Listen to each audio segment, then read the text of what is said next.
सहनाववतो सहनौ भुनक्तो सह वीर्यङ्करवावहै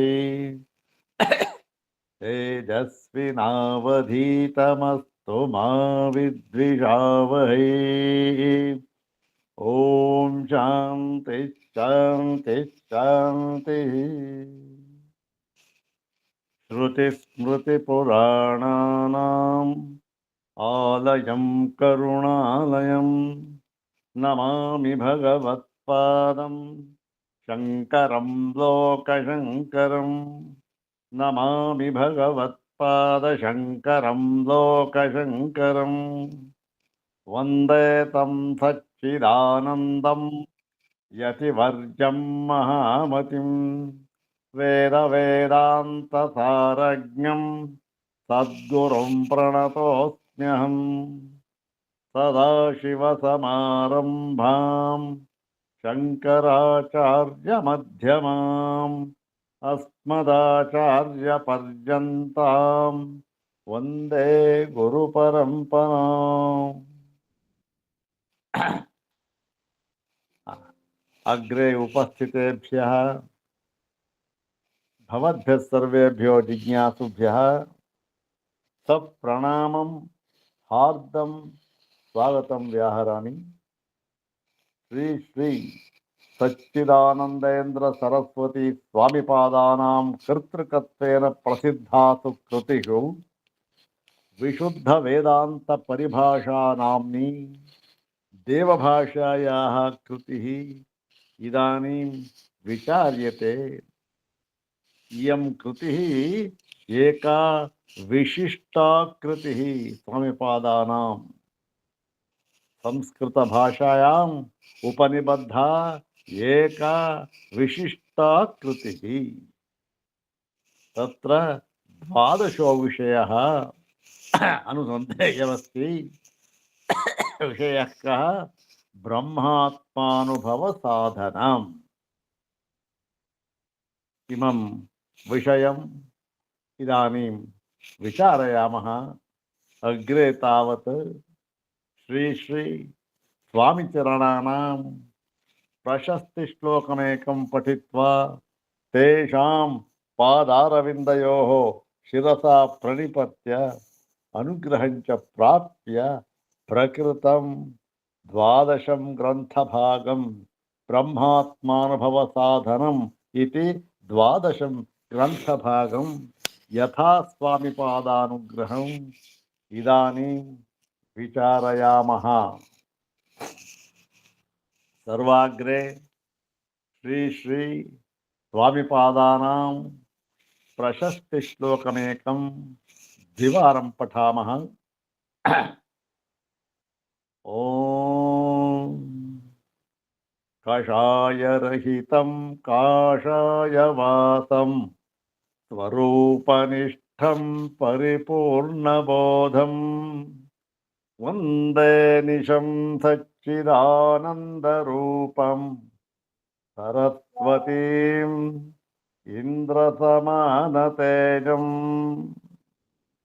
ॐ कषायरहितं काषायवासं स्वरूपनिष्ठं परिपूर्णबोधं वन्दे निशं सच्चिदानन्दरूपं सरस्वतीम् इन्द्रसमानतेजम्। ॐ ब्रह्मनिष्ठाय विद्महे संयमीन्द्राय धीमहि तन्नः सच्चिदानन्दः प्रचोदयात्। अथ श्री श्री सच्चिदानन्देन्द्र सरस्वती स्वामिपादैः प्रणीता विशुद्ध वेदांत परिभाषा। ॐ अवाच्यमप्रमेयं च कार्यकारणवर्जितं निष्क्रियं निष्कलं शान्तम् आत्मानमनुसन्दधे पदवाक्य प्रमाणज्ञान ಸಂಪ್ರದಾಯವಿದೋ ಗುರೂನ್ ನತ್ವಾ ವಿಶುದ್ಧ ವೇದಾಂತ ಪರಿಭಾಷಾ ಪ್ರಕಾಶ್ಯತೆ.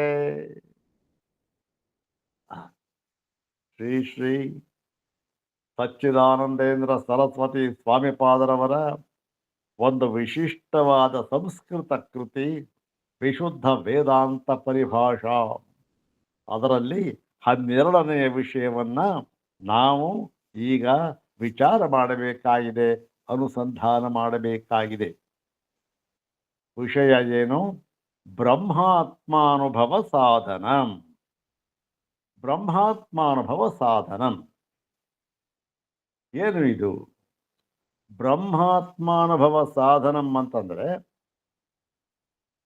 ಈ ಒಂದು ಆತ್ಮೈಕತ್ವ ಅಂತ ಹಿಂದೆ ನಾವು ಏನು ಹೇಳಿದ್ದೇವೆ, ಅದು ಯಾವುದರಿಂದ ಬಂತು?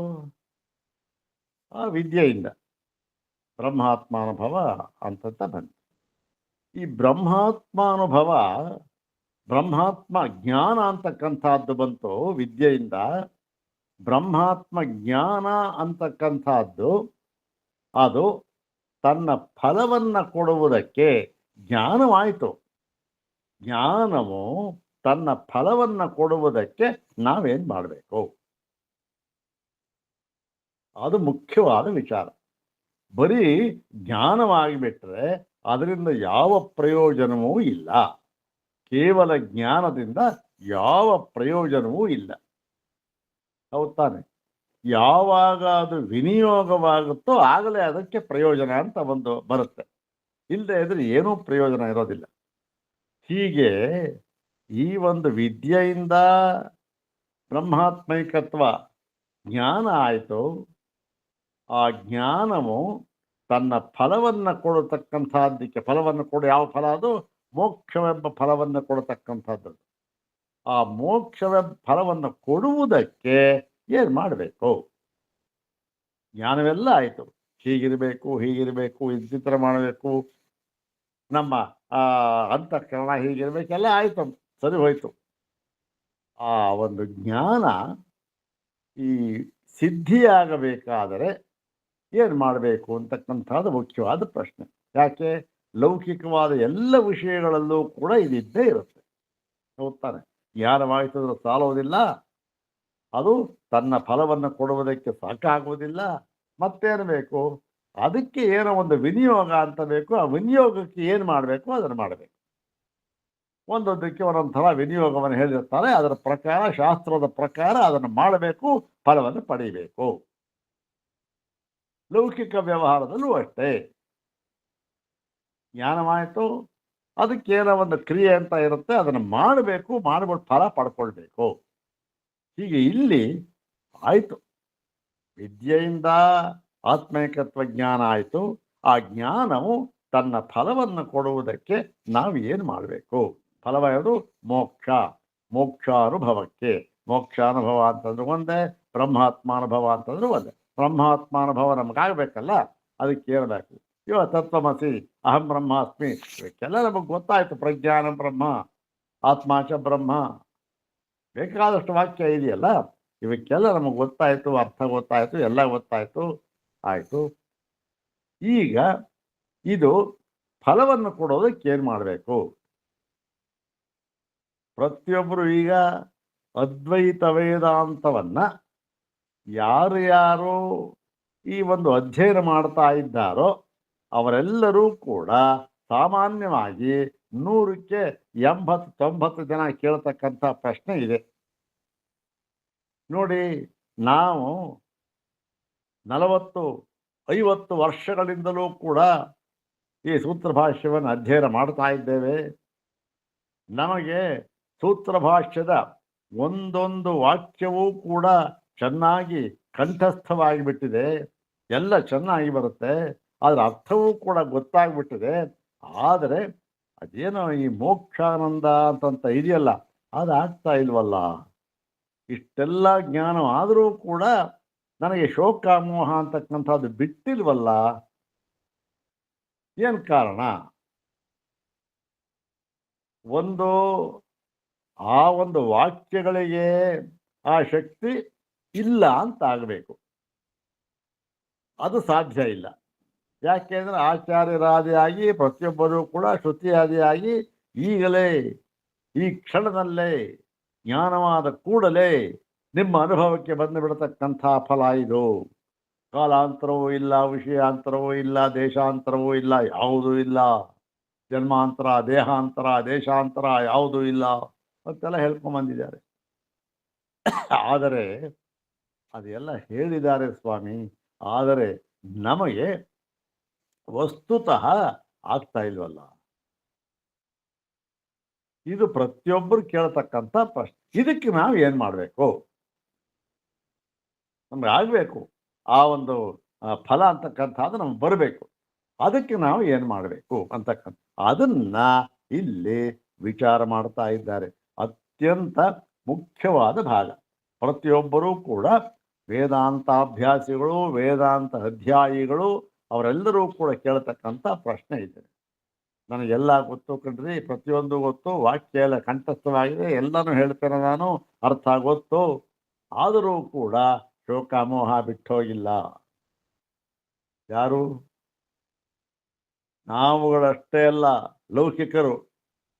ನಾವು ಬಿಡಿ, ಯಕ್ಕಶಿತ್ ಮರ್ತ್ಯರು, ಲೌಕಿಕರ ನಾವು ಆಗಿಲ್ಲ ಅಂತ ಹೇಳೋದ್ರಲ್ಲಿ ಏನು ಅತಿಶಯೋಕ್ತಿ ಏನೂ ಇಲ್ಲ. ಆದರೆ ಯಾರು? ನಾರದ ಮಹರ್ಷಿಗಳು. ಎಂಥ ಜ್ಞಾನಿ! ಅಬ್ಬ, ಶ್ರುತಿ ಸ್ಮೃತಿ ಪುರಾಣ ನಾವೇನು ಹೇಳ್ತೇವೆ ಭಗವತ್ಪಾದರ ವಿಷಯದಲ್ಲಿ ಎಲ್ಲವನ್ನೂ ಕೂಡ ಅರದು ಕುಡಿದು ಬಿಟ್ಟಿರ್ತಕ್ಕಂಥ ಅವರು. 4 ವೇದಗಳಲ್ಲಿ ಪಂಡಿತರು. ಋಗ್ವೇದ ಭಗವೋ ಅಧ್ಯಯನಿ, ಯಜುರ್ವೇದ, ಸಾಮವೇದ, ಅಥರ್ವವೇದ, ಪುರಾಣ, ಶಾಸ್ತ್ರ, ಸಂಗೀತ ಶಾಸ್ತ್ರ, ನಾಟ್ಯಶಾಸ್ತ್ರ, ಅಬ್ಬ, 64 ವಿದ್ಯೆಗಳಲ್ಲೂ ಕೂಡ ನಾನು ಪರಿಣಿತನಾಗಿದ್ದೇನೆ. ಆದರೆ ಗುರುಗಳೇ, ಸನತ್ ಕುಮಾರರೇ, ಆದರೆ ನನಗೆ ಶೋಕ ಮೋಹ ಎಂತಕ್ಕಂಥದ್ದು ಬಿಟ್ಟಿಲ್ಲ. ನಾನು ಇನ್ನೂ ಶೋಕ ಮೋಹಿತನಾಗಿಯೇ ಇದ್ದೇನೆ. ಆದರೆ ಎಲ್ಲ ಕಡೆಯಲ್ಲಿಯೂ ಕೇಳಿದ್ದೇನೆ, ಮತ್ತೆ ಓದಿದ್ದೇನೆ. ಎಲ್ಲರೂ ಹೇಳ್ತಾರೆ, ಒಂದು ಸಾರಿ ಆತ್ಮಜ್ಞಾನ ಆಯಿತು ಅಂದರೆ ಆ ಆತ್ಮಜ್ಞಾನಿಗೆ ಯಾವ ಶೋಕವೂ ಇಲ್ಲ, ಮೋಹವೂ ಇರುವುದಿಲ್ಲ ಅಂತ ಎಷ್ಟೋ ಕಡೆ ಶ್ರುತಿಗಳಲ್ಲಿ ಹೇಳಿದೆ, ನಾನು ಓದಿದ್ದೇನೆ. ಆದರೆ ಬೇರೆಯವರು ಕೂಡ ಅದನ್ನು ಹೇಳ್ತಾ ಇದ್ದಾರೆ. ಮಹಾತ್ಮರುಗಳು, ಗುರುಗಳು ಎಲ್ಲರೂ ಕೂಡ ನನ್ನ ಅನುಭವಕ್ಕೆ ಬಂದಿಲ್ಲ ಆ ಬ್ರಹ್ಮಾತ್ಮಾನುಭವ ಅಂತಕ್ಕಂಥದ್ದು. ಇನ್ನೂ ಕೂಡ ಶೋಕ ಮೋಹ ಸಾಗರದಲ್ಲಿ ಮುಳುಗಿಬಿಟ್ಟಿದ್ದೇನೆ. ಯಾರ ಮಾತು? ನಾರದರು. ಇನ್ನು ನಮ್ದೇನಿದೆ ಬಿಡಿ. ಹೀಗಾಗಿ ಪ್ರತಿಯೊಬ್ಬರು ಕೇಳತಕ್ಕಂಥ ಇದು ಈ ಭಾಗ ತುಂಬ ಮುಖ್ಯವಾದದ್ದು ಅಂತಂದರೆ ಇಲ್ಲಿ ಅಷ್ಟೊಂದು ಕಷ್ಟಪಟ್ಟುಕೊಂಡು ಇದನ್ನ ಓಹೋ ಹಗಲು ರಾತ್ರಿ ಅಧ್ಯಯನ ಮಾಡಿ ತಲೆ ತುಂಬಿಕೊಂಡು ಏನಪ್ಪ ಇಷ್ಟೆಲ್ಲ ಜ್ಞಾನವಾಯಿತು, ಈ ಜ್ಞಾನವು ತನ್ನ ಫಲವನ್ನು ಕೊಡುವುದಕ್ಕೆ ಸಾಧನ ಏನು, ಅದಕ್ಕೆ ಏನು ಮಾಡಬೇಕು, ಏನೂ ಇಲ್ಲ. ಅತ್ಯಂತ ಸುಲಭ, ಸರಳ. ಆದರೆ ನಮಗೆ ಗೊತ್ತಾಗಿಲ್ಲ ಅಷ್ಟೇ. ಅದನ್ನು ಇಲ್ಲಿ ಈ ಭಾಗದಲ್ಲಿ ಸ್ವಾಮಿಪಾದರವರು ಈ ಭಾಷ್ಯ ವಾಕ್ಯಗಳ ಪ್ರಮಾಣದೊಂದಿಗೆ ಸಮರ್ಥನೆಯೊಂದಿಗೆ ನಮಗೆ ತಿಳಿಸ್ಕೊಡ್ತಾ ಇದ್ದಾರೆ. ಮತ್ತು ಈ ಭಾಷ್ಯ ವಾಕ್ಯವನ್ನು ಹೇಗೆ ನಾವು ಅರ್ಥ ಮಾಡಿಕೊಳ್ಳಬೇಕು. ಏನು? ವಾಕ್ಯಾರ್ಥ ಜ್ಞಾನ ಸಮಕಾಲೇ ಏವತ ಪರ್ಯವಸಿತೋ ಭವತಿ, ವಾಕ್ಯಾರ್ಥ ವಿಚಾರಣಾಧ್ಯವಸಾರ ನಿರ್ವೃತ್ತಾ ಹಿ ಬ್ರಹ್ಮಾವಗತಿ ಅಂತೆಲ್ಲ ಹೇಳಿದೆಯಲ್ಲ. ಇದನ್ನ ನಾವು ಹೇಗೆ ಅರ್ಥ ಮಾಡಿಕೊಳ್ಬೇಕು ಅನ್ನೋದಕ್ಕಿಂತ ಅದಕ್ಕೆ ಇರ್ತಕ್ಕಂಥ ಒಂದಾದ ಸಂಪ್ರದಾಯ ಕ್ರಮ ಅಂತ ಏನಾದ್ರು ಇದೆಯಾ ಅಂದರೆ ಆ ರೀತಿ ಅರ್ಥ ಮಾಡಿಕೊಂಡ್ರೆ ನಮಗೆ ಯಥಾವತ್ತಾದ ಅರ್ಥ ನಮಗೆ ಆಗುತ್ತೆ. ಇಲ್ಲದೆ ಇದ್ರೆ ಏನೇನೋ ಅರ್ಥ ಆಗಿಬಿಡುತ್ತೆ. ಅದನ್ನೆಲ್ಲ ಇಲ್ಲಿ ಭಾಗದಲ್ಲಿ ವಿಚಾರ ಮಾಡಿದ್ದಾರೆ ಪೂಜ್ಯರಾದ ಶ್ರೀ ಶ್ರೀ ಸಚ್ಚಿದಾನಂದೇಂದ್ರ ಸರಸ್ವತಿ ಸ್ವಾಮಿಗಳವರು. ನೋಡೋಣ ಈಗ ಇಲ್ಲಿಯವರೆಗೆ ಏನಾಯಿತು? ಆತ್ಮಜ್ಞಾನದಿಂದ ಮಾತ್ರ ಮೋಕ್ಷ ಅಂತ ಆಯಿತು. ಆತ್ಮಜ್ಞಾನ ಯಾವುದು? ಆ ಒಂದು ವಿದ್ಯೆಯಿಂದ ಬರುತ್ತೆ ಅಂತಾಯಿತು. ಈ ಅವಿದ್ಯೆಯಿಂದ ಆತ್ಮಜ್ಞಾನ, ಅದು ಫಲವನ್ನು ಕೊಡೋದಕ್ಕೆ ಏನು ಮಾಡಬೇಕು? ಇವಾಗ ಜ್ಞಾನವಾಯಿತು, ಫಲವನ್ನು ಕೊಡೋದಕ್ಕೆ ಏನು ಮಾಡಬೇಕು ಅಂತಕ್ಕಂಥದ್ದು ಭಾಗವನ್ನು ನೋಡೋಣ. ಆ, ಅಥ ದ್ವಾದಶೋ ವಿಷಯ ಬ್ರಹ್ಮಾತ್ಮಾನುಭವ ಸಾಧನಂ. ಬ್ರಹ್ಮಾತ್ಮಾನುಭವ ಸಾಧನ ಇಲ್ಲಿ ಏಕದೇಶಿ ಮತೇನ. ಇಲ್ಲಿ ಅನೇಕವಾದ ಅಭಿಪ್ರಾಯಗಳು ಬರ್ತವೆ. ಓಹೋ, ಆತ್ಮೈಕ ಜ್ಞಾನ ಆಯಿತು, ಇದು ತನ್ನ ಫಲವನ್ನು ಕೊಡೋದಕ್ಕೆ ಹೀಗೆ ಮಾಡಬೇಕು ಅಂತ ಒಬ್ಬ, ಇಲ್ಲ ಇದು ಸರಿ ಇಲ್ಲ ಹೀಗೆ ಮಾಡಬೇಕು ಅಂತ ಇನ್ನೊಬ್ಬ, ಇಲ್ಲ ಇದು ಯಾವುದೂ ಸರಿ ಇಲ್ಲ ನೋಡಿ ಇಲ್ಲಿ ಹೇಳಿದೆ ಹೀಗೆ ಮಾಡಬೇಕು ಹೀಗೆ ವಿವಿಧವಾದ ವಿಕಲ್ಪನೆಗಳು ನಮಗೆ ತೋರುತ್ತೆ. ಅದರಲ್ಲಿ ಒಂದು ವಿಕಲ್ಪ ಏಕದೇಶಿ ಮತೇನ. ಒಬ್ಬ ಬಂದ, ಚರ್ಚೆ ನಡೀತಾ ಇದೆ, ಈ ಒಂದು ಜ್ಞಾನವಾಯಿತು, ಜ್ಞಾನವು ತನ್ನ ಫಲವನ್ನು ಕೊಡುವುದಕ್ಕೆ ಯಾವ ಸಾಧನವನ್ನು ಮಾಡಬೇಕು, ಏನು ಅದಕ್ಕೆ ಸಾಧನ ಅಂತಕ್ಕಂಥದ್ದು. ಆ ಚರ್ಚೆಯಲ್ಲಿ ಒಬ್ಬ ಎದ್ದ, ಅವನು ಏಕದೇಶಿ, ಅವನು ಹೇಳ್ತಾನೆ ನೋಡಿ ನಾನು ಹೇಳ್ತಾ ಇದ್ದೇನೆ ಅಂಥೇಳಿ ಶುರು ಮಾಡ್ದ. ಏನು ಶುರು ಮಾಡ್ತಾನೆ ನೋಡೋಣ. ನಿಷ್ಪ್ರಪಂಚ ಬ್ರಹ್ಮಾತ್ಮ ಏವ ಅಹಂ ಇತಿ ಅನುಭವೋ ವೇದಾಂತ ವಾಕ್ಯಾರ್ಥ ಸಮಾಲೋಚನಾದೇವ ನಿಷ್ಪಾದ್ಯತೆ ನತು ಪ್ರಮಾಣಾಂತರೇಣ. ಇದು ಸಿದ್ಧಾಂತ. ಈ ನಿಷ್ಪ್ರಪಂಚ ಬ್ರಹ್ಮ ಅಂದರೆ ಯಾವ ಪ್ರಪಂಚ ಅಂದರೆ ವಿಶೇಷಗಳು ಉಪಾಧಿಗಳು, ಯಾವ ಉಪಾಧಿ ವಿಶೇಷವೂ ಇಲ್ಲದ ನಿರುಪಾಧಿಕವಾದ ಕೇವಲ ಬ್ರಹ್ಮವೇ, ಕೇವಲವಾಗಿರ್ತಕ್ಕಂಥ ಬ್ರಹ್ಮವೇ ಅಂದರೆ ಏಕಮೇವ ಅದ್ವಿತೀಯವಾದ ಬ್ರಹ್ಮವೇ ಅಹಂ ನಾನು ಎಂಬತಕ್ಕಂತಹ ಅನುಭವ ಎಲ್ಲಿಂದ ಬರುತ್ತೆ ಅಂದರೆ ವೇದಾಂತ ವಾಕ್ಯಾರ್ಥ ಸಮಾಲೋಚನಾ ದೇವ. ವೇದಾಂತ ವಾಕ್ಯ ಇವುಗಳ ಅರ್ಥವನ್ನು ಸಮಾಲೋಚನೆ ಮಾಡುವುದರಿಂದ ನಮಗೆ ಉಂಟಾಗುತ್ತದೆ. ನತು ಪ್ರಮಾಣಾಂತರೇಣ, ಅದನ್ನು ಬಿಟ್ಟು ಬೇರೆ ಯಾವ ಪ್ರಮಾಣದಿಂದಲೂ ಕೂಡ ಇದು ಸಿದ್ಧವಾಗುವುದಿಲ್ಲ. ಇದು ಯಾವುದಿದು? ವೇದಾಂತ ವಾಕ್ಯಗಳಿಂದಲೇ ಆಗುತ್ತೆ ಅಂತಕ್ಕಂಥದ್ದು ಆಗಮ ಪ್ರಮಾಣ.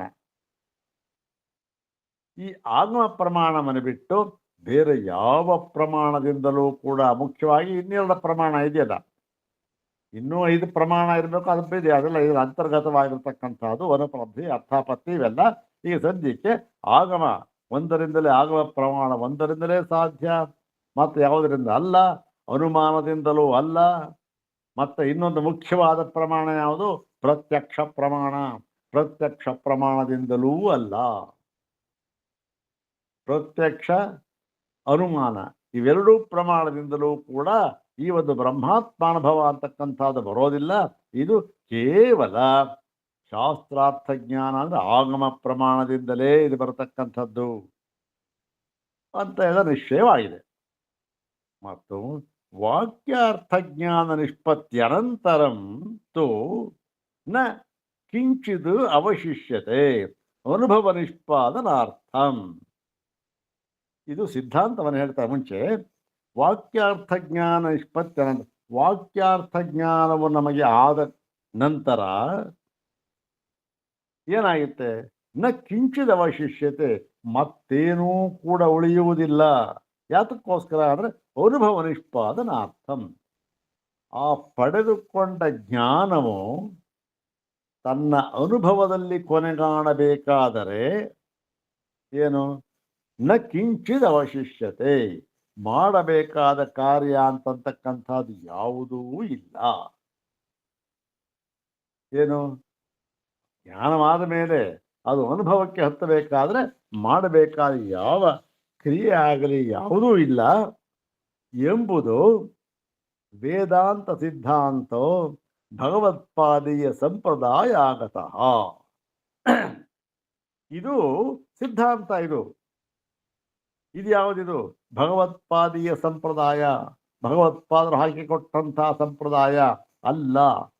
ಭಗವತ್ಪಾದರು ಹೇಳ್ತಾರೆ ನಾನು ಹಾಕಿಕೊಟ್ಟ ಸಂಪ್ರದಾಯ ಅಲ್ಲ, ಗೌಡಪಾದರು ಹಾಕಿಕೊಟ್ಟ ಸಂಪ್ರದಾಯ, ಗೋವಿಂದ ಭಗವತ್ಪಾದರು ಹಾಕಿಕೊಟ್ಟ ಸಂಪ್ರದಾಯ. ಅವ್ರು ಹೇಳ್ತಾರೆ ಇಲ್ಲ, ಇದು ಬ್ರಹ್ಮನಿಂದಲೇ ಬಂದಿರತಕ್ಕಂತಹ ಸಂಪ್ರದಾಯ ಅಂತ ಹೇಳ್ತಾರೆ. ಇಲ್ಲಿ ಒಟ್ಟಲ್ಲಿ ವೇದಾಂತ ಸಂಪ್ರದಾಯ. ಈ ಸಂಪ್ರದಾಯಕ್ಕೆ ಬದ್ಧವಾಗಿ ಬಂದಿರತಕ್ಕಂಥದ್ದು ಇದು ಇಷ್ಟು ಕೂಡ. ಏನು, ಯಾವಾಗ ಆತ್ಮೈಕತ್ವ ಜ್ಞಾನವಾಯಿತೋ ಅದು ತನ್ನ ಫಲವನ್ನು ಕೊಡುವುದಕ್ಕೆ ಯಾವ ಸಾಧನ ವಿಶೇಷವೂ ಕೂಡ ಬೇಕಿಲ್ಲ, ಅದು ಅಪೇಕ್ಷಿಸುವುದಿಲ್ಲ. ಮತ್ತು ಉಪಾಸನಾದಿ ಕೃತ್ಯಂತೂ ಅವಿದ್ಯಾ ಕ್ಷೇತ್ರೇ ಏವ. ಮತ್ತು ಬೇಕಾದಷ್ಟು ಉಪಾಸನಾದಿಗಳನ್ನು ಹೇಳಿದ್ದಾರಲ್ಲ, ಬೇಕಾದಷ್ಟು ಕರ್ಮಗಳನ್ನ, ಯಾವುದು ವಾಚಿಕ ಮಾನಸ ಕರ್ಮಗಳನ್ನು ಹೇಳಿದ್ದಾರಲ್ಲ, ಅವೆಲ್ಲವೂ ಕೂಡ ಏನದು ಅವಿದ್ಯಾ ಕ್ಷೇತ್ರೇ, ಅವಿದ್ಯಾ ಕ್ಷೇತ್ರದಲ್ಲಿ, ಅವಿದ್ಯಾ ಭೂಮಿಕೆಯಲ್ಲಿ ಅವಿದ್ಯೆಗೆ ವಿಷಯವಾಗಿ ಬಂದಿರತಕ್ಕಂಥದ್ದು ಅವೆಲ್ಲ. ತತ್ರ ಕ್ರಿಯಾಕಾರಕ ಫಲಭೇದಸ್ಯ ಲಬ್ಧಾವಕಾಶತ್ವಾತ್. ಯಾಕೆ ಅಂದರೆ ಅಲ್ಲಿ ಎಲ್ಲಿ ಆ ಉಪಾಸನಾದಿಗಳಲ್ಲಿ ಎಲ್ಲ ಕರ್ಮಗಳಲ್ಲಿಯೂ ಕೂಡ ಕ್ರಿಯೆ ಉಂಟು, ಕಾರಕ ಉಂಟು, ಫಲ ಉಂಟು. ಯಾವುದೋ ಒಂದು ಕ್ರಿಯೆ ಅಂತ ಇದೆ, ಅದಕ್ಕೆ ಬೇಕಾದ ಕಾರಕಗಳನ್ನು ಸಿದ್ಧ ಮಾಡಿಕೊಳ್ಳಬೇಕು, ಅದನ್ನು ಮಾಡಬೇಕು, ನಿರ್ವರ್ತನೆ ಮಾಡಬೇಕು, ಮತ್ತೆ ಫಲವನ್ನು ಪಡೆಯಬೇಕು. ಇಷ್ಟೂ ಇರತಕ್ಕಂಥದ್ದು ಅದು ಯಾವುದು, ಆ ಉಪಾಸನಾ ಭಾಗ, ಉಪಾಸನಾದಿಗಳು, ಉಪಾಸನೆ ಮುಂತಾದವುಗಳು ಅಲ್ಲಿ. ಆದರೆ ಇಲ್ಲಿ ಏನು, ಇಲ್ಲಿ ಯಾವುದೂ ಇಲ್ಲ, ಕೇವಲ ಆಗಮ ಪ್ರಮಾಣ. ಅದಕ್ಕಿಲ್ಲ ವಾಕ್ಯನ ಉದ್ಧಾರ ಮಾಡಿದ್ದಾರೆ ಸ್ವಾಮಿಪಾದರವರು. ಅದಕ್ಕೇನು ಪ್ರಮಾಣ ಅಂತಂದರೆ, ವಾಕ್ಯಾರ್ಥ ವಿಚಾರಣಾಧ್ಯವಸಾನ ನಿರ್ವೃತ್ತ ಹಿ ಬ್ರಹ್ಮಾವಗತಿ ನ ಅನುಮಾನಾದಿ ಪ್ರಮಾಣಾಂತರ ನಿರ್ವೃತ್ತ. ವಾಕ್ಯಾರ್ಥ ವಿಚಾರಣಾಧ್ಯವಸಾನ, ವಾಕ್ಯಾರ್ಥ ವೇದಾಂತ ವಾಕ್ಯಗಳನ್ನು ವಿಚಾರ ಮಾಡದ, ಅರ್ಥವನ್ನು ವಿಚಾರ ಮಾಡಿ ಅಧ್ಯವಸಾನ, ಅದನ್ನು ಮಂಥನ ಮಾಡಿ ಮಾಡಿ ಮಾಡಿ ತರ್ಕದಿಂದ ಅನುಭವದಿಂದ ಹೊಂದಿಸಿ ಯಾವುದು ಜ್ಞಾನವನ್ನು ಪಡ್ಕೊಂಡು ಅದಕ್ಕೆ ಅದು ಯಾವುದರಿಂದ ಬರುತ್ತೆ, ಆ ಒಂದು ವಾಕ್ಯಾರ್ಥ ಜ್ಞಾನ ಇದೆಯಲ್ಲ, ವೇದಾಂತ ವಾಕ್ಯಾರ್ಥ ಜ್ಞಾನ ಆಗಮ ಪ್ರಮಾಣ, ಅದರಿಂದ ಬರತಕ್ಕಂಥದ್ದು. ನ ಅನುಮಾನಾದಿ ಪ್ರಮಾಣಾಂತರವಿರುತ್ತ, ಮತ್ತೆ ಅನುಮಾನವೇ ಮುಂತಾದ ಯಾವ ಪ್ರಮಾಣಗಳಿಂದಲೂ ಅಲ್ಲ. ಸೂತ್ರ ಭಾಷೆ ಜನ್ಮಾದ್ಯಸ್ಯೇತ ಅಂತಕ್ಕಂಥದ್ದು ಬರ್ತಕ್ಕಂಥ ಪ್ರಸಿದ್ಧವಾದ ವಾಕ್ಯ. ಮತ್ತು ಮುಂದೆ ಹೇಳ್ತಾ, ಅದು ಭಾಷ್ಯವಾಕ್ಯವೆಲ್ಲ. ಅಪಿಚ ಯದಾ ತತ್ವಮಸೀತಿ ಏವಂಜಾತೀಯಕೇನ ಅಭಿನಿರ್ದೇಶೇನ ಅಭೇದ ಪ್ರತಿಬೋಧಿತೋ ಭವತಿ. ಮತ್ತು ಯಾವಾಗ ತತ್ವಮಸಿ ಮುಂತಾದ ಈ ಅಭೇದ ನಿರ್ದೇಶೇನ, ಅಭೇದವನ್ನು ನಿರ್ದೇಶ ಮಾಡಿ ಹೇಳತಕ್ಕಂಥ ವಾಕ್ಯಗಳು ಪ್ರತಿಬೋಧಿತೋ ಭವತಿ, ನಮ್ಮ ಸ್ಮೃತಿಗೆ ಬರುತ್ತದೆಯೋ, ಆಗ ಏನಾಗುತ್ತೆ, ಅಪಗತಂ ಭವತಿ ತದಾ. ಆಗ ತದಾ ಅಪಗತಂ ಭವತಿ, ಆಗ ಎಲ್ಲವೂ ಕೂಡ ನಿಶ್ಶೇಷವಾಗಿ ಹೋಗಿಬಿಡುತ್ತದೆ. ಏನು ಹೋಗಿಬಿಡುತ್ತೆ ಅಂದರೆ, ಜೀವಸ್ಯ ಸಂಸಾರಿತ್ವಂ. ಬಹಳ ಮುಖ್ಯವಾದ ವಿಚಾರ. ಜೀವನ ಒಂದು ಸಂಸಾರಿತ್ವ ಅಂತಕ್ಕಂಥದ್ದೇ ಏನಾಗತ್ತೆ ಅಪಗತಂ ಭವತಿ, ಹೋಗಿಬಿಡುತ್ತೆ. ಯಾವಾಗ ಆ ತತ್ವಮಸಿ ಮುಂತಾದ ವಾಕ್ಯಗಳಿದೆಯಲ್ಲ, ಅದು ಯಾವಾಗ ನಮ್ಮ ಸ್ಮೃತಿಗೆ ಹತ್ತುತ್ತದೆಯೋ ಆಗ ಏನಾಗುತ್ತೆ, ಎಲ್ಲ ಈ ಜೀವನ ಸಂಸಾರಿತ್ವ ಅಂತಕ್ಕಂಥದ್ದೇ ಹೊರಟೋಗುತ್ತೆ. ಜೀವನ ಸಂಸಾರಿತ್ವ ಅಂತಂದ್ರು ಒಂದೇ, ಜೀವನ ಜೀವತ್ವ ಅಂತಂದ್ರು ಒಂದೇ. ಜೀವನ ಜೀವತ್ವವೇ ಹೊರಟೋಗುತ್ತೆ ಅಂತಂದ ಮೇಲೆ ಅವನಿಗೆ ಇನ್ಯಾವ ಪ್ರಾರಬ್ಧ ಸ್ವಾಮಿ? ಜೀವತ್ವನೇ ಇಲ್ಲ ಅವನಿಗೆ. ನಾನು ಜೀವಿ ಎಲ್ಲ ಅಂದ್ಕೊಂಡಿದ್ದಾನೆ, ಅವನಿಗೆ ಯಾವ ಪ್ರಾರಬ್ಧ ಅವನಿಗೆ? ನೋಡಿ, ಇದು ವಿಚಾರ ಮಾಡಿದ್ರೆ ತಿಳಿತಕ್ಕಂಥ, ಅದು ನಮ್ಮ ಸ್ಮೃತಿಗೆ ಹತ್ತೋದಿಲ್ಲ. ಏನ್ರಿ ಅವನೂ ಇಲ್ಲರಿ, ಸ್ವಲ್ಪ ಪ್ರಾರಬ್ಧ ಇದೆ ಅಂತ ಒಪ್ಕೊಳ್ಳಬೇಕಾರೆ. ಜ್ಞಾನಿ ಆದರೆ ಅವನು ಸಾಯೋ ತನಕ, ಅವನ ಶರೀರ ಇರೋ ತನಕ ಪ್ರಾರಬ್ಧ ಇದ್ದೇ ಇರಬೇಕು. ಅಯ್ಯೋ, ನಾವು ಹೇಳ್ತೀವಿ ಸ್ವಾಮಿ, ಅವನಿಗೆ ಜೀವತ್ವ ಅಂತ ಅನ್ನೋದೇ ಇಲ್ವಲ್ಲ. ಆ ಜೀವತ್ವ ಇಲ್ಲ ಅಂತ ಅನ್ನೋದು ನಮಗೆ ಕಾಣುತ್ತಾ? ಜೀವನೇ ಕಾಣಲ್ಲ, ಈ ಜೀವತ್ವ ಕಾಣೋದೇನು ಮತ್ತಲ್ಲಿ? ನಾವು ಹೇಳೋದಕ್ಕಾಗೋದಿಲ್ಲ. ಆದ್ದರಿಂದ ಅವನ ಜೀವತ್ವವೇ ಸಂಸಾರಿತ್ವವೇ ಹೊರಟೋಗುತ್ತೆ. ಸಂಸಾರಿತ್ವನೇ ಹೊರಟೋದ್ಮೇಲೆ ಯಾವ ದ್ವಂದ್ವವೂ ಇಲ್ಲ. ಮತ್ತೆ ಆ ದ್ವಂದ್ವಕ್ಕೇನು? ದ್ವಂದ್ವ ಯಾವುದರಿಂದ? ಪ್ರಾರಬ್ಧ ಕರ್ಮಗಳಿಂದ ಅನುಭವಿಸೋದು ದ್ವಂದ್ವ ಅಂತಕ್ಕಂಥದ್ದು ಅದು ಇಲ್ಲ. ಮತ್ತೆ ಅಪಗತ ಮೊತ್ತದ ಜೀವತ್ತು ಸಂಸಾರಿತ್ವಂ, ಇದು ಸೂತ್ರ ಭಾಷ್ಯ 2:1:20 ಅಧಿಕಂತು ಭೇದ ನಿರ್ದೇಶ. ಇದೆಲ್ಲ ನಾವು ಅನುಸಂಧಾನ ಮಾಡಿದ್ದೇವೆ. ಅಂದ್ರೆ ಏನದು? ಪುನಃ ಪುನಃ ಪುನಃ ಎಲ್ಲ ಇದನ್ನು ವಿಮರ್ಶೆ ಮಾಡ್ತಾನೇ ಇರಬೇಕು. ಸಾಧ್ಯವಾದಾಗ ಆ ಸ್ಮೃತಿಗೆ ತಂದುಕೊಳ್ತಾ ಇರಬೇಕು, ವಿಚಾರ ಮಾಡಬೇಕು. ಇದೇನೇ ಮಾಡ್ತಾ ಹೋಗುತ್ತೆ, ಒಂದು ಸರಿ ಅದು ಏನು ಆಗೋದಿಲ್ಲ. ಯಾವುದನ್ನೋ ಹಾಕುವ ಬದಲಾಗಿ ಒಂದು ದಿವಸಕ್ಕೆ ಒಂದು ಕೊನೆಯ ಪಕ್ಷ 1 ಗಂಟೆ, ಬೇರೆ ಎಲ್ಲ ಏನು ಬೇಕಾದ್ರೆ ಮಾಡ್ಕೊಂಡು ಬಿಡಿ, ನಮಗೆ ಬಿಟ್ಟು ವಿಚಾರ ಅದು. ಆದರೆ ಇದಕ್ಕೆ ನಾವು ಒಂದು ಸ್ವಲ್ಪ ಗಮನ ಕೊಟ್ಟರೆ ಯಾವುದು ಮರೆಯಲ್ಲ. ಈ ವಿಷಯವಾಗಿ ಇರ್ತಕ್ಕಂತಹ ಈ ಸಂಶಯ ಮತ್ತು ವಿಪರ್ಯಯ ಇವೆಲ್ಲವೂ ಕೂಡ ಹೋಗಿಬಿಡುತ್ತದೆ. ಇರಲಿ, ಯಾವುದು? ಅಧಿಕಂತಭೇದ ನಿರ್ದೇಶಾತ್ ಅಂತ ಹೇಳಿದ್ದಾರೆ. ಯಾವಾಗ ಆತ್ಮೈಕತ್ವಜ್ಞಾನವಾಯಿತೋ ಆ ಕ್ಷಣದಿಂದ ಏನು ಅಭೇದ ನಿರ್ದೇಶನ ಶ್ರುತಿಗಳವೆಲ್ಲ ನನಗಿಂತ ಭಿನ್ನವಾಗಿ ಯಾವುದೂ ಇಲ್ಲ ಅಂತಕ್ಕಂಥದ್ದು ಗೊತ್ತು ಮಾಡಿಕೊಂಡ, ಪ್ರತಿಬೋಧವಾಯಿತು ಅವನಿಗೆ. ಮತ್ತು ಆವಾಗ ಏನಾಯಿತು? ಜೀವತ್ವವೇ ಹೋಗಿಬಿಡ್ತು, ಜೀವನ ಸಂಸಾರಿತ್ವವೇ ಹೋಗಿಬಿಡ್ತು. ಸಂಸಾರಿತ್ವ ಇಲ್ಲ, ಜೀವತ್ವ ಇಲ್ಲ, ಇನ್ಯಾವ ಪ್ರಾರಬ್ಧ, ಯಾವ ಸಂಚಿತ, ಯಾವ ಆಗಾಮಿ, ಯಾವ ಪ್ರಪಂಚ, ಯಾವ ಸುಖ ದುಃಖ ಯಾವುದು ಇಲ್ಲ. ಮತ್ತು ಇನ್ನೊಂದು ಹೇಳ್ತಾರೆ ನೋಡಿ, ತತ್ರ ಅವಿದ್ಯಾವಸ್ಥಾಯಾಂ ಬ್ರಹ್ಮಣ ಉಪಾಸ್ಯೋಪಾಸಕಾದಿ ಲಕ್ಷಣ ಸರ್ವೋ ವ್ಯವಹಾರ. ಇಲ್ಲಿ ಈ ಉಪಾಸನೆ ಮುಂತಾದ ಎಲ್ಲ ಹೇಳಿದ್ದಾರಲ್ಲ, ಉಪಾಸನೆ ಅಂತ ಇದೆ, ಅದನ್ನು ಉಪಾಸಕ ಅಂತ ಅವನು ಮಾಡ್ತಾನೆ, ಅದು ಈ ಉಪಾಸ್ಯ ಅಂತಕ್ಕಂಥ ದೇವತೆ ಇದೆ ಅಂತ ತ್ರಿಪುಟಿ ಎಲ್ಲ ಇದೆಯಲ್ಲ, ಇವೆಲ್ಲ ಯಾವುದು ಅಂದರೆ ಅದು ಅವಿದ್ಯಾವಸ್ಥಾಯಾಮ್. ಅವೆಲ್ಲವೂ ಕೂಡ ಯಾವಾಗ ಈ ಒಂದು ಜ್ಞಾನವು ಆಗಿಲ್ಲವೋ, ಈ ಒಂದು ಜ್ಞಾನ ಆಗಿಲ್ಲ, ಆದರೆ ಬ್ರಹ್ಮದ ಬಗ್ಗೆ ಜ್ಞಾನ ಇದೆ, ಆದರೆ ಏನಾಗಿದೆ? ಅನ್ಯಥಾ ಜ್ಞಾನ ಇದೆ. ಏನೋ ಬೇರೆ ಯಾಕೆ ತಿಳ್ಕೊಂಡಿದ್ದಾರೆ, ಅದೊಂದು ವಸ್ತು ಅಂತಲೋ ಅಥವಾ ಸವಿಶೇಷವಾದಂತಹ ತತ್ವ ಅಂತಲೋ ತಿಳ್ಕೊಂಡು ಅದನ್ನು ನಾನು ಸ್ವಾಧೀನ ಮಾಡಿಕೊಳ್ಬೇಕು, ಅದರ ಅನುಗ್ರಹವನ್ನು ಪಡ್ಕೊಳ್ಬೇಕು ಅಂತ ಮಾಡಿಕೊಂಡು, ನಾನು ಬೇರೆ ಅದು ಬೇರೆ ಅಂತ ಮಾಡಿಕೊಂಡು, ಅದಕ್ಕೇನು ಮಾಡಬೇಕು ಅಂತ ಹೇಳಿ ಅದನ್ನು ತಿಳ್ಕೊಂಡು, ಅದೇ ರೀತಿ ಕಾರಕಗಳನ್ನೆಲ್ಲ ಜೋಡಿಸ್ಕೊಂಡು ಕಷ್ಟಪಟ್ಕೊಂಡು ಅದನ್ನು ಮಾಡಿ ಇರಲಿ, ಅದಕ್ಕೇನೋ ಫಲ ಬರುತ್ತೆ, ನಾವು ಇಲ್ಲ ಅಂತ ಹೇಳ್ತಾ ಇಲ್ಲ. ಇವೆಲ್ಲ ಎಲ್ಲಿ ಅಂತಂದರೆ ಇದು ಉಪಾಸ್ಯ ಉಪಾಸಕಾದಿ ತ್ರಿಪುಟಿಯ ಪರಿಧಿಯಲ್ಲಿ ಬರತಕ್ಕಂತಹ ವ್ಯವಹಾರಗಳು. ಈ ತ್ರಿಪುಟಿ ಪರಿಧಿ ಅಂತಕ್ಕಂಥದ್ದು ಯಾವುದು? ಅದು ಅವಿದ್ಯಾ ಪರಿಧಿ, ಅಲ್ಲಿ ಬರ್ತಕ್ಕಂಥದ್ದು ವ್ಯವಹಾರ.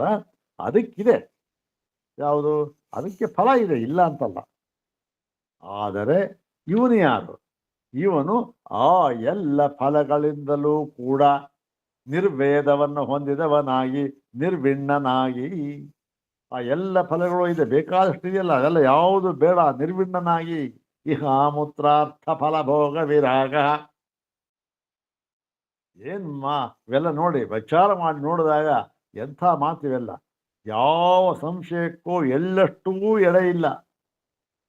ಸೂತ್ರ ಭಾಷ್ಯದಲ್ಲಿ ಆಚಾರ್ಯ ಹಾಗೆ ಮರೆದಿಟ್ಬಿಟ್ಟಿದ್ದಾರೆ, ಅದು ನಮಗೆ ಅರ್ಥವಾಗೋದಿಲ್ಲ, ಮಾಡ್ಕೋಬೇಕಷ್ಟೇ. ಮಾತು ಮುಂದೆ ಹೇಳ್ತಾರೆ, ಇನ್ನೊಂದು ವಾಕ್ಯ, ಇದು ತತ್ರ ಅವಿದ್ಯಾವಸ್ಥೆ, ಇದು ಪ್ರಸಿದ್ಧವಾದ ಅಧಿಕರಣ. ಇವೆಲ್ಲ ನಾವು ಪ್ರವಚನ ಮಾಡಿಸಿದ್ದೀವಿ. ಆನಂದಮಯ ಅಧಿಕರಣ, ಆನಂದಮಯೋಭ್ಯಾಸಾತ್ ಅಂತಕ್ಕಂಥದ್ದು 7 ಸೂತ್ರ ಇದೆ. ಇದರಲ್ಲಿ 7 ಸೂತ್ರಗಳನ್ನು ಬಹಳ ಚೆನ್ನಾಗಿ ನಿರೂಪಣೆ ಮಾಡಿದ್ದಾರೆ. ಅದೇನು? 2 ವಿಧವಾದ ಬ್ರಹ್ಮ ಇದೆ ಅಂತ ಹೇಳಿ, ತತ್ರ ದ್ವಿರೂಪಂ ಹಿ ಬ್ರಹ್ಮ ಅವಗಮ್ಯತೆ. ಅಂದರೆ ಈ ಒಂದು ಸವಿಶೇಷವಾದ ಬ್ರಹ್ಮ, ನಿರ್ವಿಶೇಷವಾದ ಬ್ರಹ್ಮ, ಹೀಗೆ ಹೇಳಿರುವುದರಿಂದ ಓಹೋ, ಶಾಸ್ತ್ರದಲ್ಲಿ 2 ವಿಧವಾದ ಬ್ರಹ್ಮವನ್ನು ಹೇಳಿದ್ದಾರೆ ಅಂತ ತಿಳ್ಕೊಳ್ಬಾರದು ಅಂತ ಹೇಳಿ ಈ ಒಂದು ಭಾಗ ಇವಾಗ ನಾವು ನೋಡೋದವಲ್ಲ, ಇದೆಲ್ಲ ಈ ಸವಿಶೇಷವಾಗಿ ಹೇಳಿರತಕ್ಕಂತಹ ಬ್ರಹ್ಮ ಎಲ್ಲ ಇದೆಯಲ್ಲ, ಅವೆಲ್ಲವೂ ಕೂಡ ಅವಿದ್ಯಾವಸ್ಥೆಯಲ್ಲಿ ಅವಿದ್ಯಾವಂತರಿಗೆ ಹೇಳಿದ ಮಾತಾಗಿದೆ ಅಂತ ಅಲ್ಲಿ ಹೇಳಿದರು. ಇಲ್ಲಿ ಅದು ಆನಂದಮಯ ಅಭ್ಯಾಸ. ಮತ್ತೆ ಮುಂದೆ ಹೇಳ್ತಾರೆ ಇನ್ನೊಂದು, ಅಪಿ ಚ ಅಂತ್ಯಮಿದಂ ಪ್ರಮಾಣಂ ಆತ್ಮೈಕತ್ವಸ್ಯ ಪ್ರತಿಪಾದಕಂ. ಇದು ನೋಡಿ, ಈ ಪ್ರಮಾಣ ಇದೆಯಲ್ಲ, ಯಾವುದು ಈ ಶಾಸ್ತ್ರ ಪ್ರಮಾಣ, ಆಗಮ ಪ್ರಮಾಣ ಅಂತಕ್ಕಂಥದ್ದು, ಇದಂ ಪ್ರಮಾಣಂ ಆತ್ಮೈಕತ್ವ ಆತ್ಮೈಕತ್ವದ ಅನುಭವಕ್ಕೆ ಈ ಪ್ರಮಾಣ ಇದೆಯಲ್ಲ, ಅದು ಅಂತ್ಯಂ ಪ್ರಮಾಣ. ಆತ್ಮೈಕತ್ವವನ್ನು ಪ್ರತಿಪಾದನೆ ಮಾಡಿ ತಿಳಿಸಿಕೊಡುವುದಕ್ಕೋಸ್ಕರ ಇರುವ ಈ ಪ್ರಮಾಣ, ಆಗಮ ಪ್ರಮಾಣ, ಇದು ಅಂತ್ಯಂ ಪ್ರಮಾಣ, ಇದು ಕೊನೆಯ ಪ್ರಮಾಣ. ಕೊನೆಯ ಪ್ರಮಾಣ ಅಂದ್ರೆ ಏನು? ಇನ್ನು ಮುಂದೆ ಈ ಪ್ರಮಾಣದಿಂದ ಆಗಬೇಕಾದಂತಹ ಜ್ಞಾನವು ಆಗಿಬಿಟ್ಟರೆ ಆಗ ಏನಾಗುತ್ತೆ? ಯಾವ ಪ್ರಮಾಣವೂ ಕೂಡ ಪ್ರಮಾಣವಾಗಿ ಉಳಿದುಕೊಳ್ಳುವುದಿಲ್ಲ, ಎಲ್ಲವೂ ಬ್ರಹ್ಮವೇ. ಪ್ರಮಾಣದ ಪ್ರಮಾಣತ್ವವೇ ಹೋಗಿಬಿಡುತ್ತದೆ. ಶಾಸ್ತ್ರ ಏನು ಮಾಡುತ್ತೆ? ಆಯಿತು, ಅಲ್ಲಿ ತನಕ ಕರ್ಕೊಂಡು ಹೋಯ್ತು, ನಮ್ಮನ್ನು ತಿಳಿಸ್ಕೊಡ್ತು. ತಿಳಿಸ್ಕೊಟ್ಬಿಟ್ಟ ಮೇಲೆ ತಾನೂ ಕೂಡ ಇಲ್ಲವಾಗಿ ಹೋಯಿತು. ಇಲ್ಲವಾಗಿ ಹೋಯಿತು ಅಂದ್ರೆ ಏನಾಯಿತು? ಮುಂಚೆನೂ ಇರಲಿಲ್ಲ, ಅದು ಬ್ರಹ್ಮ ಸ್ವರೂಪವೇ. ತಾನು ತನ್ನ ಸ್ವರೂಪದೇ ತೋರ್ಕೊಂತ ಅಷ್ಟೆ, ಇನ್ನೇನು ಆಗಲಿಲ್ಲ. ಇದು ಆವಾಗ ಯಾವ ಪ್ರಮಾಣವೂ ಇಲ್ಲ. ಹೀಗೆ ಇದು ಕಟ್ಟ ಕಡೆಯ ಪ್ರಮಾಣ, ನಮ್ಮನ್ನ ಆ ಗುರಿಗೆ ತಲುಪಿಸಿ ತಾನು ಇಲ್ಲವಾಗಿ ಬಿಡೋದು. ಯಾವ ಪ್ರಮಾಣವೂ ಇಲ್ಲ. ಆಮೇಲೆ ಪ್ರಮಾಣ ಇಲ್ಲ ಅಂದಮೇಲೆ ಏನಾಯಿತು? ಪ್ರಮಾಣ ಪ್ರಮೇಯ ವ್ಯವಹಾರವೇ ಇಲ್ಲ, ತ್ರಿಪುಟಿಯ ವ್ಯವಹಾರವೇ ಇಲ್ಲ. ನೋಡಿ ಎಂಥ ಸ್ಥಿತಿ ಇದು. ಇದು ಉತ್ಕೃಷ್ಟವಾದ ಒಂದು ಫಲ. ಇದನ್ನ ಪಡೆಯೋದಕ್ಕೆ ಪ್ರಯತ್ನ ಮಾಡಬೇಕೆ ಹೊರತು ಬೇರೆ ಫಲಗಳಿದ್ರೆ ಅದಕ್ಕೆ ಅವರವರ ಒಂದು ಮನಸ್ಥಿತಿ ನಾವೇನು ಮಾಡೋಕ್ಕಾಗೋದಿಲ್ಲ. ಇಲ್ಲಿ ಅಂತ ನಾ ಅತಃ ಪರಂ ಕಿಂಚಿದ್ ಆಕಾಂಕ್ಷಮಸ್ತಿ. ಯಾವಾಗ ಈ ಒಂದು ಆಗಮ ಪ್ರಮಾಣದಿಂದ ಆ ಒಂದು ಅನುಭವ ಅಂತಕ್ಕಂಥದ್ದು ಆಯಿತೋ, ಆತ್ಮೈಕತ್ವ ಅನುಭವ ಅಂತಕ್ಕಂಥದ್ದು, ಆಗ ಕಿಂಚಿತ್ ಆಕಾಂಕ್ಷಂ ಅಸ್ತಿ. ಯಾವುದೊಂದು ಕೂಡ ಆಕಾಂಕ್ಷವಾಗಿ ಉಳಿಯುವುದಿಲ್ಲ. ಅದೇನು? ಆಕಾಂಕ್ಷೆ ಪಡುವುದಕ್ಕೆ ವಿಷಯವಾಗಿ ಯಾವುದೂ ಇರೋದಿಲ್ಲ. ಯಾಕೆ? ಆಕಾಂಕ್ಷೆ ಪಡುವುದಕ್ಕೆ ವಿಷಯವಾಗಿ ಒಂದಿರಬೇಕಾದ್ರೆ ನನಗಿಂತ ಬೇರೆ ಆಗಿರಬೇಕು. ಅದು ನನ್ನ ಹತ್ರ ಇಲ್ಲವಾಗಿರ್ಬೇಕು. ನನ್ನ ಹತ್ರ ಹೌದಾನೆ, ನನ್ನ ಹತ್ರ ಇಲ್ಲವಾಗಿರ್ತಕ್ಕಂಥದ್ದಕ್ಕೆ ನಾನು ಆಕಾಂಕ್ಷೆ ಪಡ್ತೇನೆ. ಈ ಜ್ಞಾನದಿಂದ ಏನು ಮಾಹಿತಿ ನನಗೆ? ಅಯ್ಯಯ್ಯೋ, ನನ್ನನ್ನು ಬಿಟ್ಟು ಬೇರೆ ಯಾವುದು ಇಲ್ಲವೇ ಇಲ್ವಲ್ಲ, ಪದಾರ್ಥ ಬೇರೆ ವಸ್ತುತಃ ಯಾವುದೂ ಇಲ್ಲ. ಇರ್ತಕ್ಕಂಥ ಏಕಮೇವ ದ್ವಿತೀಯ ಬ್ರಹ್ಮ, ಅದೇ ನಾನು ಅನುಭವ ಆದಮೇಲೆ ಇನ್ನು ಆಕಾಂಕ್ಷೆ ಎಲ್ಲಿ ಆಕಾಂಕ್ಷೆ ಮಾಡೋದಕ್ಕೆ ವಿಷಯವಾದರೂ ಎಲ್ಲಿದೆ? ಆದ್ದರಿಂದ ಯಾವ ಆಕಾಂಕ್ಷೆ ಇರುವುದಿಲ್ಲ ಅಂತೇಳಿ, ತಥಾ ಹಿ ಲೋಕೆ ಯಜೇತ ಇತ್ಯುಕ್ತೆ ಕಿಂ ಕೇನ ಕಥಂ ಇತಿ ಆಕಾಂಕ್ಷತೆ. ಹೇಗೆ ಈ ಲೋಕದಲ್ಲಿರುವಂತೆ ಅಲ್ಲ ಇದು. ಲೋಕದ ಏನಿದೆ ಇದು? ಒಂದು ಯಜೇತ, ಯಾರೋ ಬರ್ತಾರೆ, ಸ್ವಾಮಿ ನಿಮ್ಮ ಗ್ರಹ ಗತಿ ಕೆಟ್ಟಿದೆ, ಏನು ಇಂಥ ಹೋಮ ಮಾಡಬೇಕು, ನವಗ್ರಹ ಹೋಮ ಮಾಡಬೇಕು ಅಂದ್ಬಿಡ್ತಾನೆ. ಅದರಲ್ಲೂ ಕೂಡ ಯಾವುದೋ ಬುಧಗ್ರಹ, ಅಯ್ಯೋ ಬಹಳ ಕ್ರೂರವಾಗಿಬಿಟ್ಟಿದೆ ಸ್ವಾಮಿ, ಅತ್ಯಂತ ಕೆಟ್ಟ ದೃಷ್ಟಿಯಿಂದ ನೋಡ್ತಾ ಇದ್ದ ನೋಡಿ, ಆ ಒಂದು ಕೋಣದಿಂದ ಏನು ಮಾಡಬೇಕು? ಹೀಗೆ ಮಾಡಬೇಕು ಅಂದರೆ, ಏನು ಮಾಡಬೇಕು, ಯಾರು ಮಾಡಬೇಕು, ಹೇಗೆ ಮಾಡಬೇಕು, ಯಾವಾಗ ಮಾಡಬೇಕು, ಇವೆಲ್ಲ ಅಲ್ಲಿ ಬರುತ್ತೆ ಆಕಾಂಕ್ಷೆ. ಆದರೆ ಯಾವಾಗ ಯಜೇತ ಅಂದರೆ ಯಾವುದೋ ಒಂದು ನವಗ್ರಹ ಹೋಮಂ ಕುರ್ಯಾತ್ ಅಂತಾನೆ, ನವಗ್ರಹ ಹೋಮ ಮಾಡ್ತೀರಿ ಅಂತಾರೆ. ನವಗ್ರಹ ಹೋಮ ಮಾಡಿದ್ರೆ ಅದ್ರಲ್ಲಿ ಯಾವ ಗ್ರಹ ಮಾಡ್ಬೇಕು ಸ್ವಾಮಿ? ನಾವು ಕ್ರೂರವಾಗಿರ್ತಕ್ಕಂಥದ್ದು ಯಾವುದು? ಅದನ್ನು ಹೇಳಿ. ಆಯ್ತು, ಅದನ್ನು ಹೇಳಿ. ಅದಕ್ಕೇನು ಮಾಡಬೇಕು? ಅದಕ್ಕೆ ಈ ಧಾನ್ಯ ಹಾಕೊಂಡ್ರಿ, ಮಂಗಳ ಗ್ರಹ ಕ್ರೂರವಾಗ್ಬಿಟ್ಟಿದ್ದಾನೆ ಅಂದ್ಬಿಟ್ರೆ ಏನಾಯ್ತು? ನಿಮ್ಗೆ ಆವಾಗೇನು? ತೊಗರಿ ಬೇಳೆನೇ ತರಬೇಕು, ಬೇರೆ ತರಬಾರದು, ವಿಧಿ ನಿಷೇಧ ಎಲ್ಲ ಇದೆ, ಬೇರೆ ಯಾವ ಧಾನ್ಯನೂ ಇಡಬಾರದು ಅದಕ್ಕೆ. ಹೀಗೆ ಇವೆಲ್ಲ ತಿಳ್ಕೊಳ್ಬೇಕು. ಹೀಗೆ ಆಕಾಂಕ್ಷೆ ಇದ್ದೇ ಇರುತ್ತೆ. ಆದರೆ ನೈವಂ ತತ್ವಮಸಿ ಅಹಂ ಬ್ರಹ್ಮಾಸ್ಮಿ ಇತ್ಯುಕ್ತೆ ಕಿಂಚಿದ ಆಕಾಂಕ್ಷಮಸ್ತಿ. ಈ ರೀತಿಯಾಗಿ ತತ್ವಮಸಿ, ನೋಡಪ್ಪ ಅದೇ ನೀನಾಗಿದ್ದೀಯೇ ಅಂತಾಗಲಿ, ಅದು ಅನುಭವಕ್ಕೆ ಬಂದವನು ಹೇಳತಕ್ಕಂಥ ಮಾತು ಅಹಂ ಬ್ರಹ್ಮಾಸ್ಮಿ, ಅದೇ ನಾನಾಗಿದ್ದೇನೆ ಅಂತ ಇವನು ಹೇಳ್ತಕ್ಕಂಥ ಮಾತಾಗ್ಲಿ, ಅದರಲ್ಲಿ ಯಾವ ಆಕಾಂಕ್ಷೆಯೂ ಇಲ್ಲ. ನಾನು ಇದಾಗಿದ್ದೇನೆ ಅಂದ್ರೆ ಏನು ಆಕಾಂಕ್ಷೆ ಇದೆ?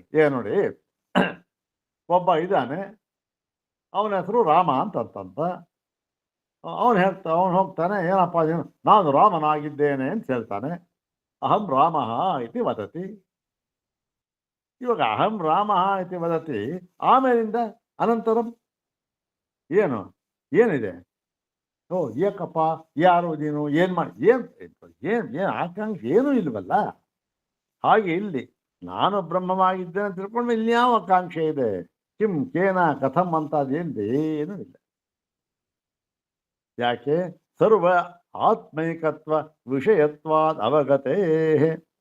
ಅಂದ್ರೆ ಯಾಕೆ ಆಕಾಂಕ್ಷೆ ಮುಂದೆ ಹಿಂದೆ ಹೇಳಿದ್ರಲ್ಲ, ಆಕಾಂಕ್ಷೆ ಪಡುವುದಕ್ಕೆ ತನಗಿಂತ ಭಿನ್ನವಾಗಿ ಏನೂ ಇಲ್ಲವಾದ್ದರಿಂದ ಏನಿಲ್ಲ. ಇದಿಷ್ಟು ಏನಾಯ್ತು? ಆಚಾರ್ಯರ ಪ್ರಕಾರ ಸಿದ್ಧಾಂತವನ್ನು ಹೇಳಿದ್ದಾಯ್ತು. ಇದಿಷ್ಟು ಕೂಡ ಆಚಾರ್ಯರ ಪ್ರಕಾರ ಸಿದ್ಧಾಂತ. ಇದು ಸೂತ್ರ ಭಾಷೆಯಲ್ಲಿ ಹೇಳಿರತಕ್ಕಂಥ ಮಾತು. ಆ ವಾಕ್ಯಗಳಿಂದಲೇ, ಪ್ರಮಾಣ ವಾಕ್ಯಗಳಿಂದಲೇ ಸ್ವಾಮಿಪಾದರವರು ಇದನ್ನು ಹೇಳಿದ್ರು. ನೋಡಿ, ಇದನ್ನ ಭಾಷ್ಯಕಾರರಾದ ಶಂಕರ ಭಗವತ್ ಪೂಜ್ಯಪಾದರು ಸ್ಪಷ್ಟವಾಗಿ ಹೇಳಿದ್ದಾರೆ. ಆದರೆ ಏನಾಗಿದೆ, ಈ ಒಂದು ವಿಷಯ, ಈ ಒಂದು 12ನೇ ವಿಷಯ ಇದೆಯಲ್ಲ, ಬ್ರಹ್ಮಾತ್ಮಾನುಭವ ಅಂತ ಸಾಧನ, ಅದಕ್ಕೇನು ಏಕದೇಶಿ ಮತೇನ. ಆದರೆ ಇಷ್ಟೆಲ್ಲ ಕೇಳಿದ್ರು ಸಭೆ ಕೇಳ್ತಾ, ಅಲ್ಲಿ ಒಬ್ಬ ಎದ್ದ, ಸ್ವಾಮಿ ನಾನು ಹೇಳ್ತೇನೆ ಕೇಳಿ ಅಂತಂದ. ಏನು ಹೇಳ್ತಾನವನು ಅಂದರೆ ನೋಡಿ, ಹೇಳ್ತಾರೆ, ಅಥಚ ಕೇಚಿತ್ ವೃತ್ತಿಕಾರಾಹ ಮನ್ಯಂತೆ ಸ್ಮ. ಇದು ಅವರು ಹೇಳಿರ್ತಕ್ಕಂಥದ್ದು, ಸ್ವಾಮಿಪಾದರ ಮಾತಿದು.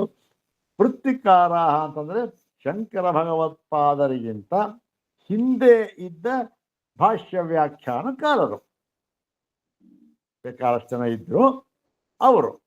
ಅವರಿಗೆಲ್ಲರಿಗೂ ಕೂಡ ಈ ವೃತ್ತಿಕಾರರು ಅಂತ ಹೆಸರಾಯಿತು. ಶಂಕರರಿಂದ ಹಿಂದೆ ಇದ್ದ ಭಾಷ್ಯ ವ್ಯಾಖ್ಯಾನಕಾರರಿಗೆ ವೃತ್ತಿಕಾರರು ಅಂತಂತ. ಈ ಒಂದು ಶಂಕರ ಭಗವತ್ಪಾದರಿಗಿಂತ ಮುಂದೆ ನಂತರ ಬಂದಿರತಕ್ಕಂಥ ವ್ಯಾಖ್ಯಾನಕಾರರಿಗೆಲ್ಲ ವ್ಯಾಖ್ಯಾನಕಾರರು ಅಂತ ಕರೀತಾರೆ. ವಿವರಣಕಾರರು, ವ್ಯಾಖ್ಯಾನಕಾರರು ಅಂತ ಕರೀತಾರೆ ಅವ್ರನ್ನೆಲ್ಲ. ಇವ್ರನ್ನ ವೃತ್ತಿ, ಇಬ್ರು ಮಾಡಿರೋ ಕೆಲಸ ಒಂದೇ. ವೇದಾಂತ ವಾಕ್ಯಗಳು ಇವರು ಅರ್ಥ ಮಾಡಿದ್ದಾರೆ, ಅವರು ಅರ್ಥ ಮಾಡಿದ್ದಾರೆ. ಸೂತ್ರ ಭಾಷೆಗೆ ಇವರು ಅರ್ಥ ಮಾಡಿದ್ದಾರೆ, ಇದ್ದ ಭಾಷೆಗೆ ಅವರು ಮಾಡಿದ್ದಾರೆ. ಅದರಲ್ಲಿ ಅವರು ಏನು ಹೇಳ್ತಾರೆ? ಮನ್ಯಂತೆ ಸ್ಮ ಹೇಳ್ತಾ ಇದ್ರು. ಏನು? ಬ್ರಹ್ಮಾತ್ಮಾನುಭವಾರ್ಥಂ ಮುಮುಕ್ಷು ಪ್ರಪಂಚ ಪ್ರವಿಲಯೇ ನಿಯುಜ್ಯತೆ ಇತಿ. ನೋಡಿ, ಆತ್ಮೈಕತ್ವ ಜ್ಞಾನ ಆಯಿತು. ಇವತ್ತಿಗೂ ಕೂಡ ಪ್ರಶ್ನೆ ಇದೆಲ್ಲ ಕೇಳ್ತಾನೆ ಇದ್ದಾರೆ. ಆತ್ಮೈಕತ್ವ ಜ್ಞಾನ ಆಯಿತು, ಏನಾಯಿತು? ನನಗಿಂತ ಭಿನ್ನವಾಗಿ ಯಾವ ಪ್ರಪಂಚ ಅಂತಕ್ಕಂಥದ್ದು ದ್ವಿತೀಯ ವಸ್ತು ಇಲ್ಲ ಅಂತ ತಿಳ್ಕೊಂಡ. ಆದರೂ ಕೂಡ ಏನಾಗುತ್ತೆ? ಅದು ಅವನ ಅನುಭವಕ್ಕೆ ಬರಬೇಕಾದರೆ ಆ ಒಂದು ಪ್ರಪಂಚ ಅಂತ ಏನಿದೆ ಅದನ್ನ ಪ್ರವಿಲಯ ಮಾಡಿಕೊಳ್ಳಬೇಕು ಅಂತ. ಅಲ್ಲ ಸ್ವಾಮಿ, ಇದ್ಯಾಕಿದು ಅಂದ್ರೆ, ಹೌದು ಸ್ವಾಮಿ, ಏನಂತ, ಇವಾಗ ಒಬ್ಬ ಜ್ಞಾನಿ ಇದ್ದ, ಅವನಿಗೆ ಅನುಭವ ಆಯಿತು, ನನಗಿಂತ ಭಿನ್ನವಾಗಿ ಬೇರೆ ಏನೂ ಇಲ್ಲ ಅಂತ ತಿಳ್ಕೊಂಡ ಅಂತಾಯ್ತು. ಆದರೆ ವಸ್ತುತಃ ಏನಾಗಿದೆ? ಎಲ್ಲರಿಗೂ ತೋರ್ತಾನೆ ಇದೆ, ಪ್ರಪಂಚ ಇದ್ದೇ ಇದೆ. ನೀನು ಕಣ್ಣು ಮುಚ್ಕೊಂಡ್ಬಿಟ್ಟು, ಓ ಯಾವ ಪ್ರಪಂಚವೂ ಇಲ್ಲ, ಏನೂ ಇಲ್ಲ, ನನಗಿಂತ ಭಿನ್ನವಾಗಿ ಯಾವುದೂ ಇಲ್ಲ ಅಂತ ಸ್ವಾಮಿ ನೀವು ಕಣ್ಣು ಮುಚ್ಕೊಂಡ್ಬಿಟ್ಟು ಹೇಳ್ಬಿಟ್ರೆ ಪ್ರಪಂಚ ಹೊರಟೋಯ್ತಾ? ಏನೂ ಇಲ್ಲ, ಇದ್ದೇ ಇದೆ ಅಲ್ಲಿ. ಆದ್ದರಿಂದ ಆ ಜ್ಞಾನವಾದ ಮೇಲೂ ಕೂಡ ನೀವೇನು ಮಾಡಬೇಕು? ಈ ಕಾಣ್ತಾ ಇದೆ ದ್ವೈತ ಪ್ರಪಂಚ, ಅದನ್ನ ಪ್ರವಿಲಯನ ಮಾಡಿಕೊಳ್ಳಬೇಕು, ಅಡಗಿಸಿಕೊಂಡು ಬಿಡಬೇಕು ತನ್ನಲ್ಲಿ. ಅದಕ್ಕಾಗಿ ಏನೋ ಮಾಡಬೇಕು ಹೇಳಿದ್ರೆ ಮುಂದೆ. ಹಾಗಿಲ್ದೇ ಇದ್ರೆ ಹೇಗೆ ಸ್ವಾಮಿ ಒಪ್ಪುತ್ತೆ? ನಿಮಗೆ ಆಗುತ್ತೆ, ನೀವೇನೋ ಇಲ್ಲ, ನೀವು ಕಣ್ಣು ಮುಚ್ಕೊಂಡು ಹೇಳ್ಬಿಟ್ರೆ, ಬೇಕು ಕಣ್ಣು ಮುಚ್ಕೊಂಡು ಹಾಲು ಕುಡಿದ್ಬಿಟ್ರೆ ಯಾರಿಗೂ ಗೊತ್ತಾದಿಲ್ಲ ಕಣ್ರಿ ಅಂದ್ಬಿಟ್ರೆ ಹಾಗಿಲ್ಲ. ಆದ್ದರಿಂದ ನೀವು ಕಣ್ಣು ಮುಚ್ಕೊಂಡು ಹೇಳ್ತಾ ಇದ್ದೀರಿ ಪ್ರಪಂಚ ಅಂತಕ್ಕಂಥದ್ದು ಆಯ್ತು, ನಿಮಗೆ ಜ್ಞಾನ ಆಗಿದೆ. ಆದರೆ ಈ ತೋರ್ತಾ ಇದ್ದಕ್ಕಂಥ ಪ್ರಪಂಚ ಇದೆಯಲ್ಲ, ಅದನ್ನು ಪ್ರವಿಲಯ ಮಾಡ್ಕೊಳ್ಬೇಕು ಪ್ರತಿಯೊಬ್ಬರೂ ಕೂಡ. ಅದಕ್ಕೆ ಏನು ಮಾಡಬೇಕು ಅಂತಂದರೆ, ಧ್ಯಾನ ನಿಯೋಗವಾದಿನಾಮಿವ ತೇಷಾಮಪಿ ಮತಂ ನ ವೇದಾಂತ ಸಮ್ಮತಮಿತಿ ಭಾಷ್ಯಕಾರ ಪ್ರತಿಪಾದೆ. ಇದಕ್ಕಾಗಿ ಏನು ಮಾಡಬೇಕು ನೀವು ನೋಡಿ, ಈ ಧ್ಯಾನ ನಿಯೋಗವಾದಿಗಳಿದ್ದಾರಲ್ಲ ಅವರಂತೆ, ಅವ್ರು ಹೇಳ್ತಾ ಇರುವಂತೆ ನೀವು ಕೂಡ ಯಾವುದಾದರೂ ಕೂಡ ಧ್ಯಾನವನ್ನು ಮತ್ತೆ ಧಾರಣವನ್ನು ಮತ್ತೆ ಸಮಾಧಿಯನ್ನು ಮಾಡಿಕೊಳ್ಳಬೇಕು. ಆವಾಗ ಏನಾಗುತ್ತೆ, ಸಮಾಧಿ ಸ್ಥಿತಿಯಲ್ಲಿ ಪ್ರಪಂಚ ಪ್ರಬಲೆಯ ಆಗುತ್ತೆ, ನಿಮಗೆ ಜ್ಞಾನವಾಗಿದೆ, ಅಲ್ಲಿಗೆ ಸರಿ ಹೋಯ್ತು, ಫಲ ಕೊಡ್ತು ಅಂತ ಕೆಲವರು ಹೇಳ್ತಾ ಇದ್ದಾರಲ್ಲ, ಅದು ಮತಂ ನ ವೇದಾಂತ ಸಮ್ಮತಂ ಇತಿ ಭಾಷ್ಯಕಾರ ಪ್ರತಿಪಾದಯತಿ. ಆದರೆ ಶಂಕರ ಭಗವತ್ ಪೂಜ್ಯಪಾದರು ನೋಡಿ ಹೀಗೆ ಹೇಳ್ತಾ ಇದ್ದಾರೆ ಕೆಲವರು, ಇದು ಈ ಒಂದು ಶ್ರುತಿ ಇದೆಯಲ್ಲ, ಶ್ರುತಿ ವಾಕ್ಯಗಳಿಗೆ ಎಳ್ಳಷ್ಟು ಸಮ್ಮತವಿಲ್ಲ, ವೇದಾಂತ ವಾಕ್ಯಗಳಿಗೆ ಎಳ್ಳಷ್ಟು ಸಮ್ಮತವಲ್ಲ. ಇದು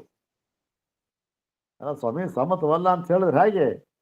ವೇದಾಂತವಾಗಿ ಹೇಳ್ತಾ ಇದೆಯಲ್ಲ ಅಂದರೆ ಹೇಗೆ ಸಮ್ಮತವಲ್ಲ ಎನ್ನುವುದನ್ನ ನಾವು ವೇದಾಂತ ವಾಕ್ಯಗಳ ಬಲದಿಂದಲೇ ಹೇಳ್ತೇವೆ ಅಂತ ಹೇಳಿ ಶಂಕರ ಭಗವತ್ಪಾದರು ಪೂರ್ತಿಯಾಗಿ ಅದನ್ನು ನಿವಾರಣೆ ಮಾಡಿದ್ದಾರೆ. ಆ ಭಾಗವನ್ನ ಈ ಏಕದೇಶಿ ಮತ ಇದೆಯಲ್ಲ, ಇದರಲ್ಲಿ ಆಚಾರ್ಯದ ಭಾಷ್ಯ ವಾಕ್ಯಗಳನ್ನೇ ತೆಗೆದುಕೊಂಡು ಸ್ವಾಮಿಪಾದರವರು ಇಲ್ಲಿ ಹೇಳಿದ್ದಾರೆ.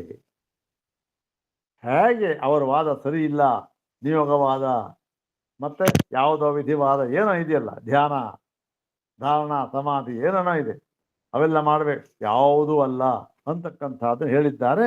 ಅದು ಹೇಗೆ ಹೇಳಿದ್ದಾರೆ ಭಾಷೆಯಲ್ಲಿರ್ತಕ್ಕಂಥದ್ದನ್ನ ಮುಂದಿನ ಭಾಗದಲ್ಲಿ ನೋಡೋಣ. ಓಂ ಶಾಂತಿ ಶಾಂತಿ ಶಾಂತಿ. ಓಂ ತತ್ಸತ್.